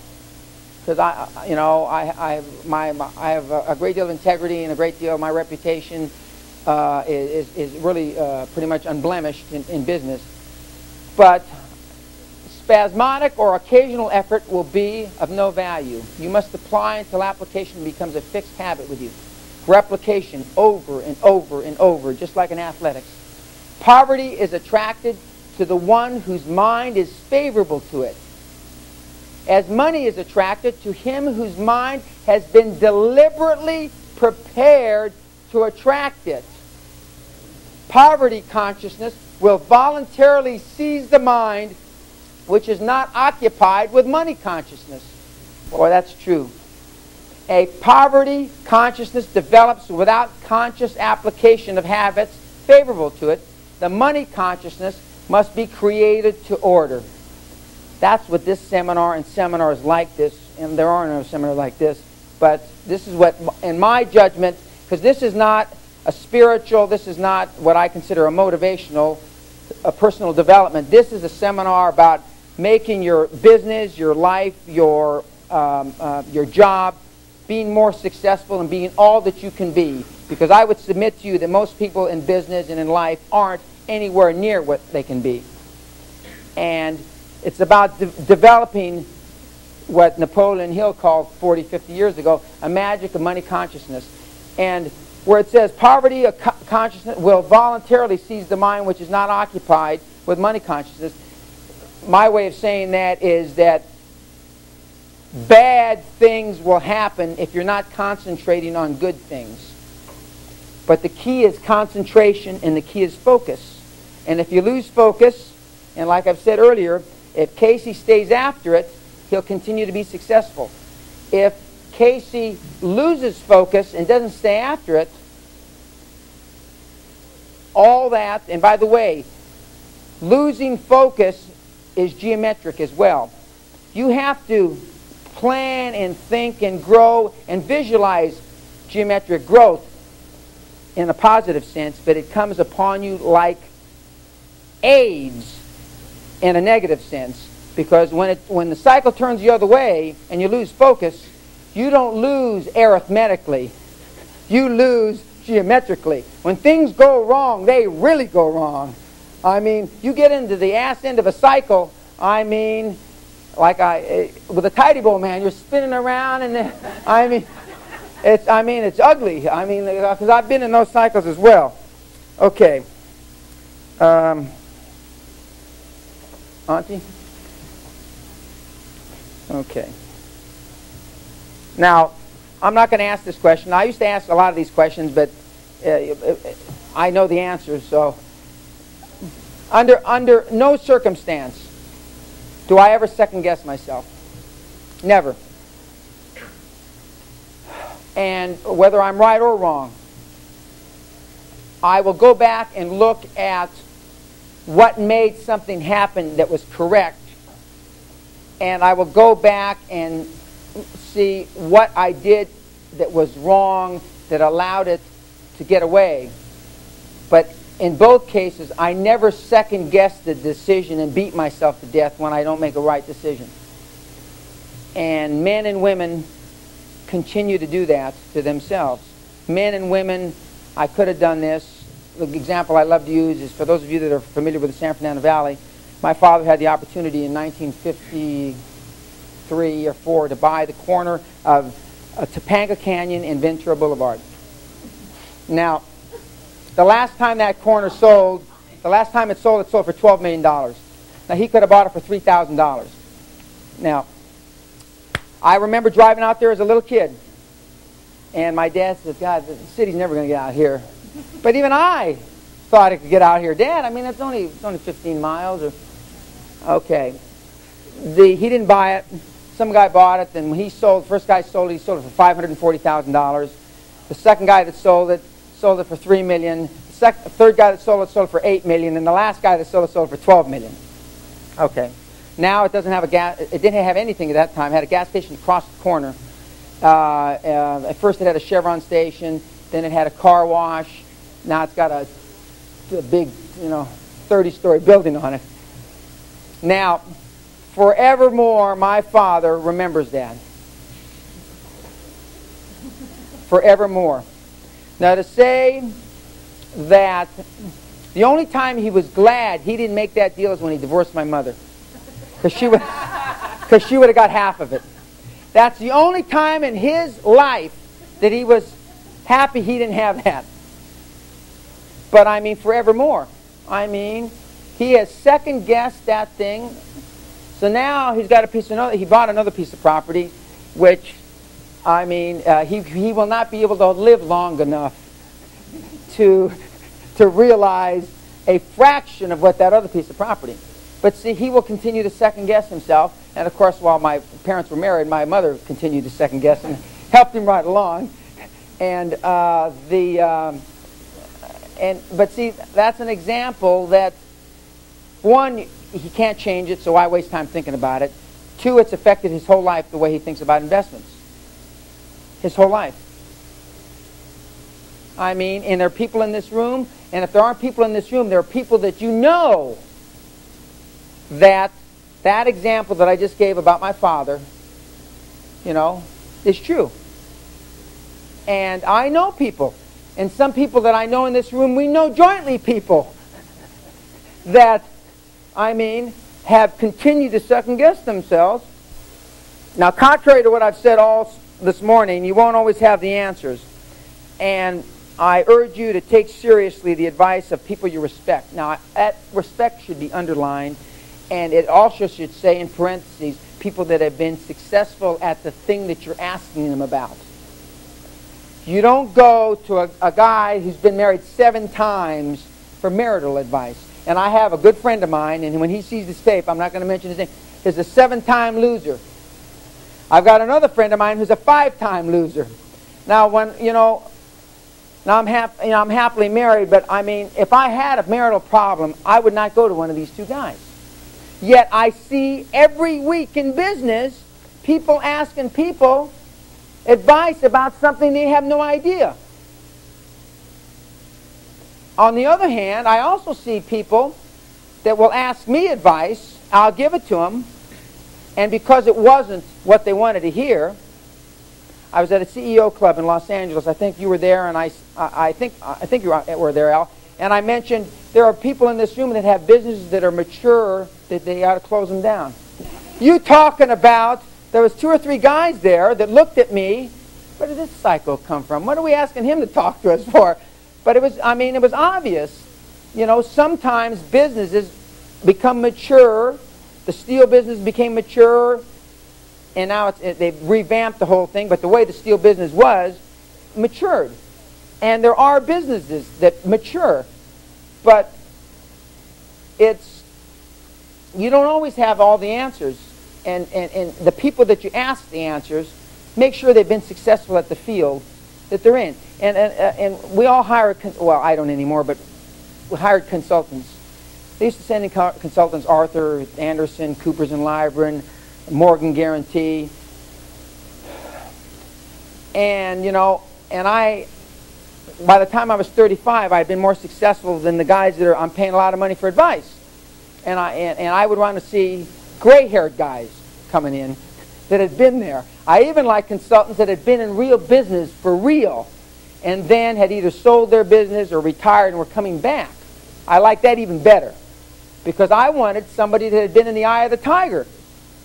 I had wanted somebody that had been knocked down. It's not how many times you're knocked down, it's how many times you get up off your back. And the consultant business now, especially in the United Kingdom, they come in with guys that look younger than Auntie, and they're sitting down there, and they were merchant bankers, and John Allen knows, he was there, and they're giving us high-priced advice, and I normally faded. I did the exact opposite, almost always, of the advice that I was given vis-a-vis the consultants that advised me when I was growing Great Western when we made acquisitions. Almost always. In fact, it became a joke. One of our lead lawyers from the UK, he was wrong every time. He gave good legal advice, but his commercial advice was just nothing. It was just abysmal. And it was a joke when Alan would come in. Well, what do you think of this deal? He says, it'll never go. It's a go, guys. It's a go. Alan has blessed it. He put the blessing on it. And then after 7 years, and he's a very bright corporate lawyer, still is, and after 7 or 8 years, we used to ask him, he says, no, I don't have any opinion anymore. And we say, come on, Alan, tell us. He says, nah, well, you're right. And he used to call me Mr. Chairman, you're right, I don't like the deal. It's a go, guys. It's a go. Okay, don't worry about it. Now, when I talk about drawing on experience, but I've also... Yes, sir. In your experience, have you found the worst advice you can get comes from bankers, accountants, and lawyers? And that's who most business people go to for advice. Yes, for commercial, bankers and lawyers are pretty close for commercial advice. Yeah, and they just are. And but those are the guys that give advice. That's why I like to use, whenever I like to use people that have been out there and run companies. I was a graduate assistant in the School of Business, and the dean of our School of Business was a guy named Bill Raby, Dr. Bill Raby, Stanford PhD. We used to call him Rabbit Raby. I was his graduate assistant. And he had been executive vice president of United States Steel. He had been out there, And when he would taught these management courses we all took, I reveled in every word because he had really been there.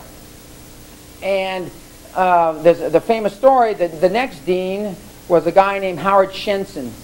And he was a young man. He was only 2 years older than I was. He was acting dean, I guess. And I was teaching one of his classes one day, a lab. And I was sitting up there, and he came into the classroom. He didn't like the way I was teaching. He dismissed the lab, which pissed me off big time. And he says, "Follow me, Pena, into my office." And so we trot off. And I was visualizing I was going to crush his head when I didn't have witnesses. So we get in there, and he starts reading me the riot act about how I was teaching his lab. And I said, "You know, Howard, Raby's gone now, and you're not a pimple on his you-know-what, but you've never been out there." To make a long story short, he quit that June. He went out, built a very successful consulting business, sold it to the Wilson Company for $14 million, and traveled around with Zig Ziglar, Joe Mancuso, for years doing seminars and how to build a seminar business. But the reason he went out was I insulted him. I made him so mad because he knew what I was saying was the truth. He went out and became very successful. Unfortunately, Howard Shenson just passed away from cancer last year or year before that. I just found that out in the last few weeks. But, I mean, there was all the difference in the world from having people that have been there, done it, as opposed to theorize. And the thing about this seminar is this isn't theory. You may not like everything I say. You probably won't. But I can tell you, I did it and it works.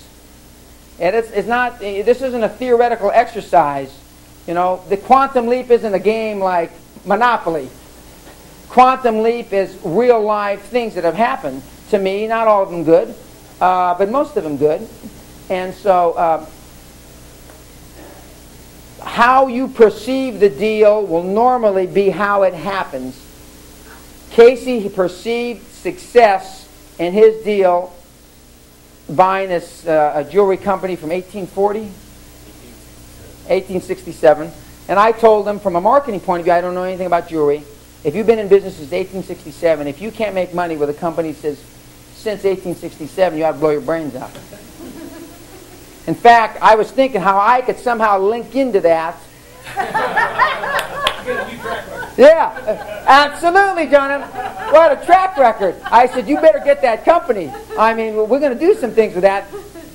Since 1867. I like that. I mean, you can't make money with that. Something's wrong. But perception is reality. The perception of that is stability, etc., etc., etc. I mean, you know, quantum leap seminars since 1992.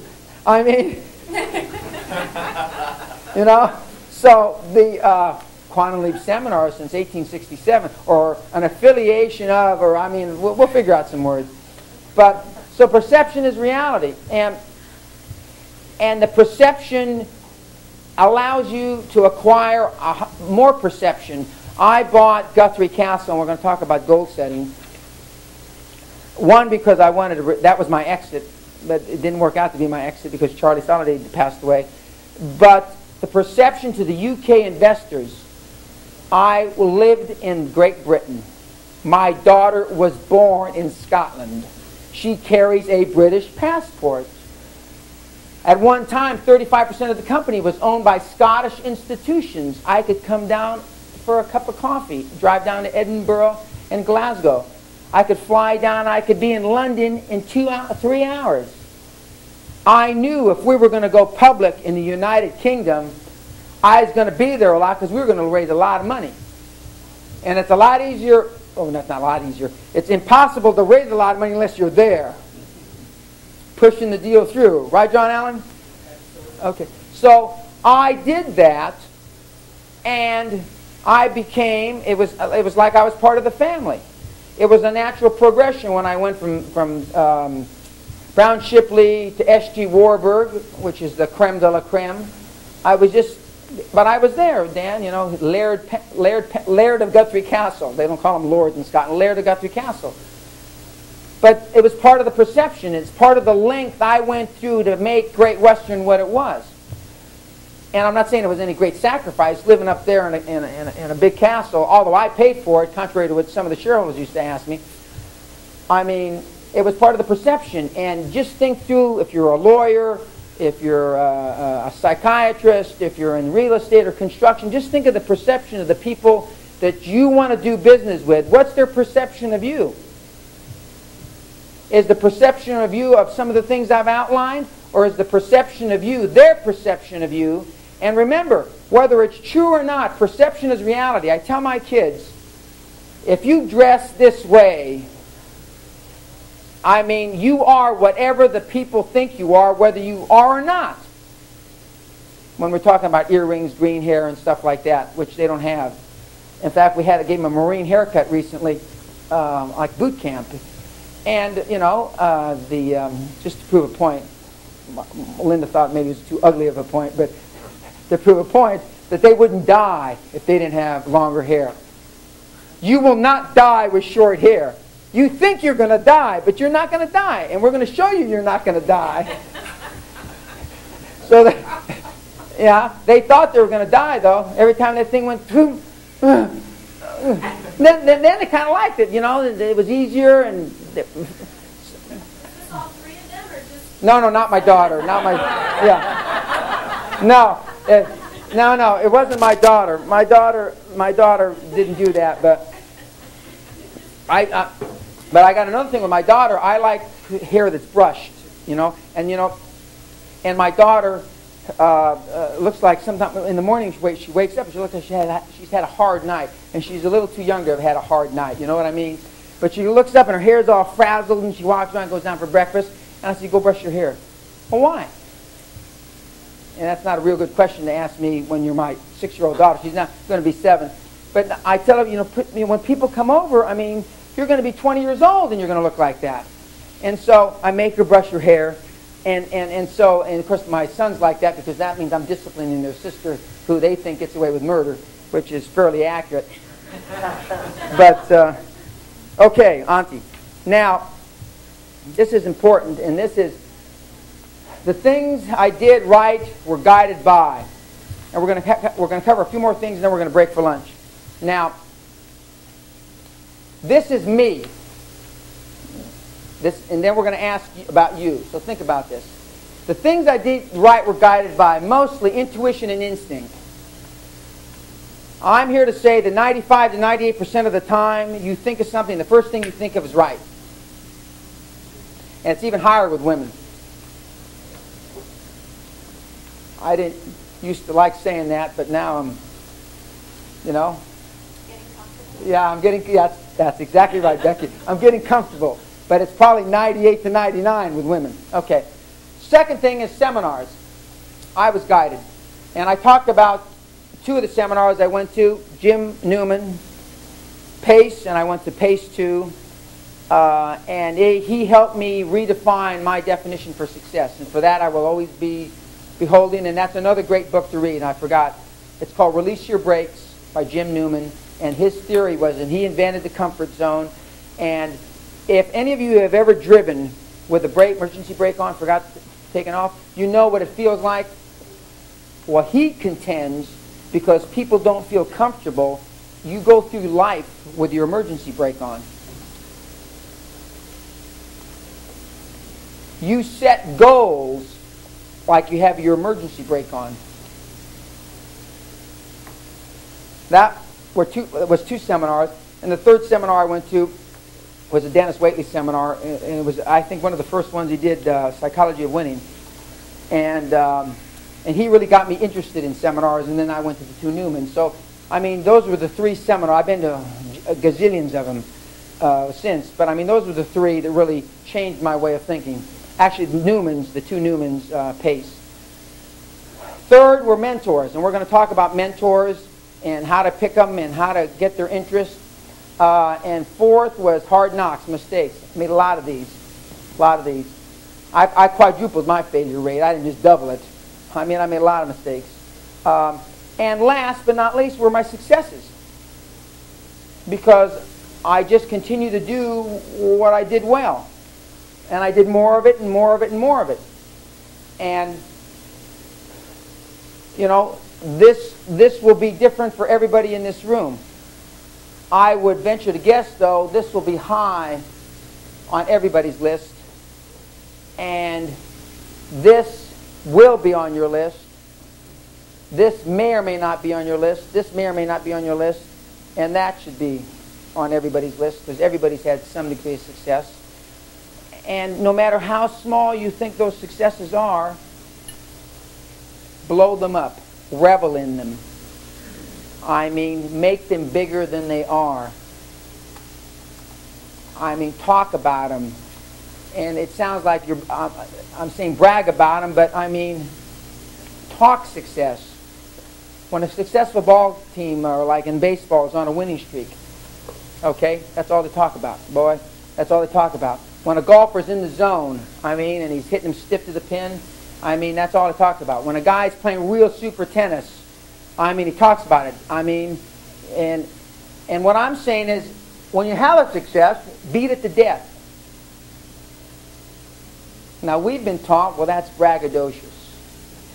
That's not professional. I'm here to say that's crap. Beat it to death. I mean, like my wife will tell you, when Dan does something right, he rides it till its legs fall off. And that's true. In fact, I ride it past the legs. You know, when I did that deal in London, that $60,000 option and made it $50 million, I'm still beating it. And it changed the way they did business in London. There was a whole slew. Isn't that right, John Allen? I mean, it changed the way they did business in London. I mean, and I still get credit as being the most flamboyant, litigious man to set foot in London in the 80s. The real J.R. Ewing. Entrepreneur of classic American design. Dominic Lawson, the Financial Times. Pardon? Yeah, larger than life. I mean, yeah. I mean, on and on and on. And I'm still beating it. But, you know, maybe I'm just a one-trick guy, you know, like poor Jobs. But if you've only got a one trick, I mean, beat it to death. I mean, if you've only won one tournament or you've only had one success, talk about it, because that kind of talk is infectious, because people want to deal with successful people. How many of you would rather deal with a successful person in whatever area that you're talking about, or somebody that hasn't been? When you go to a heart surgeon, don't you, you know, is DeBakey still alive? The old man? Okay, well, I go, his doctors are part of my group, or I'm part of their group, excuse me. And so, but when I was introduced to the group, and he comes and he interviews all the patients personally, and he's got his green thing. I don't know when the last time he ever did surgery. He's got his green thing up there, his hat, and he's Mr. Pena, Dr. A. Tar, who's my doctor, says this and that, and so and I said, why are we going through this little regimen? He says, because all these young doctors are around, because he's trying to set a model, Dan, of success. This is how successful people do practice medicine. So I had to go through, you know, I had to drive down there to Methodist, and when you go into Methodist, you're like going into a big hotel.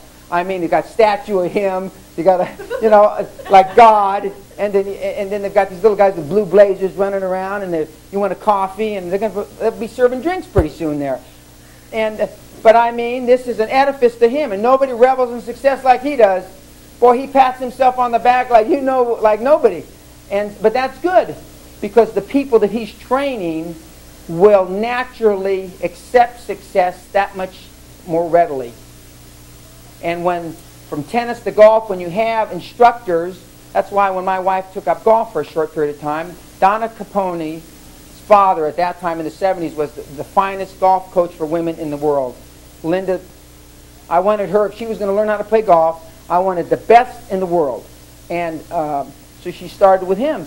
And he just, you know, my daughter won the ladies PGA 3 times, and the this and the that. And so it's important. It's very important to revel in your successes. Now,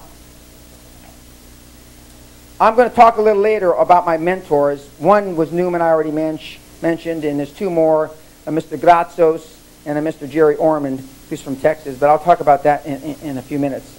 Auntie? Now, this is the different side of that question. The many mistakes I didn't make were avoided because. And I avoided a lot of them, not all of them. Again, intuition and instinct. Again, the seminars. Again, the mentors. And in this case, mastermind group, which I've been a part of. Tapes and books. Successes. Because every success, or every failure, I should say, that's possible in business, you don't have to learn yourself. This is a concept that should not be a revelation to you. You needn't make every stinking mistake from ground 0 to ground 100, or from floor 1 to 50 floors up. We think we do, but we don't. And that's why tapes and books do work. Not all of them. Most of them aren't worth much. Mastermind groups do work. Mentors do work. Seminars, the right ones, do work. And your intuition and your instincts play a huge part. Now, I personally am not a big believer in mastermind groups because they haven't worked for me. I know they've worked for many, many, many people. So, but if you're going to have a mastermind group, and that is, let's say 8 of us to get together, we're in different industries, but we want to play off one another's energy, brain power, etc. My judgment, they should be in different areas of expertise, not the same. And that goes against conventional wisdom. They should be different, not the same. Lawyer, accountant, priest, oil man, contractor. But they should all be similar level of experience. They're either all superstars or none. And the reason mastermind groups haven't worked for me is I wound up getting all my brains sucked out, and I didn't suck anybody else's brains. And so I decided the mentor, I would rather be somebody's mentor than be part of a mastermind group. But it's very important, in my judgment, they have to either all be superstars or none of them. You have to be on the same level of experience vis-a-vis your particular area. You have to have them geographically desirable. I know people that are trying to do mastermind groups, a guy in Philadelphia, a guy in Biloxi, Mississippi, and a guy in San Francisco. That's baloney. That doesn't work. You've got to be there. You've got to have the same time commitment. Is everybody willing to spend 3 hours a week, 3 hours a month, whatever? But they have to be similar because animosity forms. If Marcia's in my group and she says I can spend 2 hours a month and Dan can only spend 2 hours a quarter, I mean, that doesn't work. No chairperson. And this is, again, flies in the face of conventional wisdom because most people say there should be a chairperson. Nobody is superior to anybody else. That doesn't mean the specific agenda that you want to accomplish, and you should always have an agenda. You should have an agenda and a portion for free thinking, free talking. That doesn't mean one person can't make sure you get through the agenda, but that doesn't mean he's got any more to say as part of the mastermind group than you do. Okay?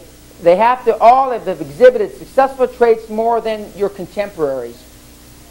By definition, if you're all superstars, that's easy to define. But if you're not all superstars, and you're starting off in life, let's say 2nd year out of school, or you're a 5th year lawyer, but you have to want, and it's absolutely mandatory, that all the people within the group have exhibited successful traits more than your contemporaries. Otherwise, why have a mastermind group? And number 7, and this is where they kills everyone, don't be embarrassed to leave if growth process stops. Because it always will. You got to know when to suck up your pantyhose and leave and go to the next mastermind group. This is where I've seen most of them fail here because they become social. We become friends. Our wives go shopping. We play golf together. Are all those reasons to be in a mastermind group? No. But that's what happens. That's what happens. Now the mentor is obviously got to be significantly more successful than you by definition. He's got to be a senior person you really like and respect. Vastly more experience, but accessibility desired, where you can go drop by and see him, you can call him. If you can't have that, then you don't want him. Same field of endeavor, most desirable. The opposite of this. Same field of endeavor, most desirable, not mandatory. Now I'm going to talk about my 3 mentors in a second. And something else in common outside business. Because you're going to be spending a lot of time with him or her, you got to have something in common. You either got to be able to play golf. It's a lot easier for Bob to be my mentor if Bob and I want to spend a lot of time with him. If we play golf, we play tennis, we fish. If we got nothing else in common other than I want to suck his brains, that isn't going to work in my judgment. It hasn't for me. Now, I've had the pleasure of having 3. I've already talked about Jim Newman. I'm going to spend just a few minutes on the other 2. There's a gentleman here in Texas named Jerry Orman, the founder, former chairman of Orman Industries. It was a conglomerate, American Stock Exchange company. He's still alive. Jerry's 75 years old, lives in Bel Air, California now. He was my mentor in the oil business. He and I are still best friends. I've helped his sons. And he gave me invaluable help when I was getting in the oil business. I couldn't have done it with a lot of his sage advice. And he's like my second father. My other mentor was a gentleman named Konstantin Gratsos, who was the CEO of a NASA shipping line. I met him in the late 70s. We did an oil deal together. He liked me. He was 80 at the time. And whenever I got the chance, I spent time in New York City. He was the head of the Christine Onassis Trust. He was the right-hand man for Ari Onassis till he died. He had invaluable input into my career. I mean, he told me things that, that I could have never learned without making tremendous mistakes. And he talks about diversification. He says, Dan, never call me Dan, that's not wrong. Mr. Peña. He never called me by my first name, always Mr. Peña. Very European, very bright. And he says, he used to tell me when I come up with ideas, I tried that in 36, it didn't work. Tried that in 45, it didn't work. Ari tried that in 1916, it didn't work. But see, when he told me it didn't work, that was it. No, I didn't even try it. I don't know if it worked or not. But if you're going to a guy that runs one of the biggest organizations in the world, NASA Shipping Lines, I mean, why was I, at 31 years old, going to decide, after they spent $25 million doing it, whether it worked or not? But he told me this. He says, we're talking about diversification. He says, Mr. Peña, we own this building, Olympic Towers. It's 40% empty. We don't know how to manage it. We'd like to get rid of it. But we decided to diversify into real estate. We used to own Greek Airlines. We gave it back to the government. We have 107 ships that are all paid for, cash, from a Bahamian port. We know that, and we have cash in the bank. What we know a lot about is shipping. We know a little bit about managing cash, and we know nothing about this building. That's the extent of our expertise. We don't do anything else. Period. Full stop, as they say in the UK, which means period. We'd like to have 25 more ships. That was his advice. But no, when he died, I went in the movie business anyway. He's probably rolling in his grave. He also